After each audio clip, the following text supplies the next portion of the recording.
Le congrès qui s'est tenu à Aix-les-Bains est le 94e congrès de l'Union fédérale. C'est René Cassin, qui est ancien prix Nobel de la paix, qui était à l'initiative à l'époque, qui lui-même était blessé, mutilé. Donc l'Union fédérale des anciens combattants a pour tâche d'abord est présente sur tout le département de la Savoie bien sûr, mais également sur tout le territoire national. Et là, cette année, nous avons pu avoir la présence de nos fédérations outre-mer. Alors l'Union fédérale compte à peu près 80 000 adhérents, répartis donc sur tous ces départements. Et là, ce 94e congrès, donc, à mon initiative, a été organisé à Aix-les-Bains. En principe, il se déroule toujours à Paris, donc j'ai souhaité qu'il soit décentralisé. Et Aix-les-Bains était le point de chute extraordinaire pour organiser ça. Voilà. Oui, c'est la 3e fois que Aix-les-Bains a l'honneur, la fierté d'accueillir ce congrès national. Donc des congressistes qui viennent de la France entière. Il y a plus de 100 présidents d'associations départementales.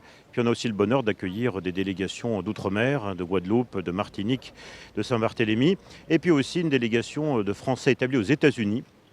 Également une délégation italienne. Donc c'est vraiment un congrès important pour nous Aix-les-Bains où nous aimons accompagner le monde combattant, favoriser le devoir de mémoire, le droit à réparation et puis la transmission de ce que ces hommes ont pu faire sous les drapeaux pour la patrie et puis aussi dans leur devoir auprès des veuves. Donc c'est tout ce mouvement que nous accompagnons.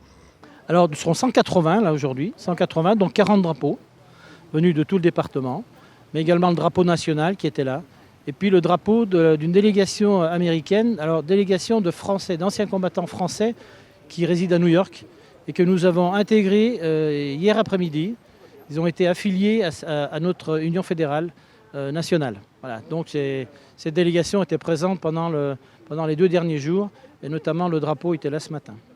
Alors c'était beaucoup d'émotions, on avait déjà des séances de travail bien sûr pendant 3 jours, des travails de commission, une élection du nouveau conseil d'administration et des commissions notamment des commissions qui ont pour tâche la solidarité, la mémoire et bien sûr le droit à réparation.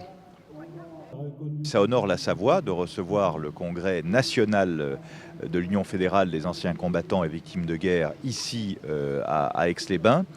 Surtout que la Savoie a une histoire particulière avec cette union, puisque René Cassin, qui en a été le premier président après la guerre de 1914-1918, était très attaché par la Savoie.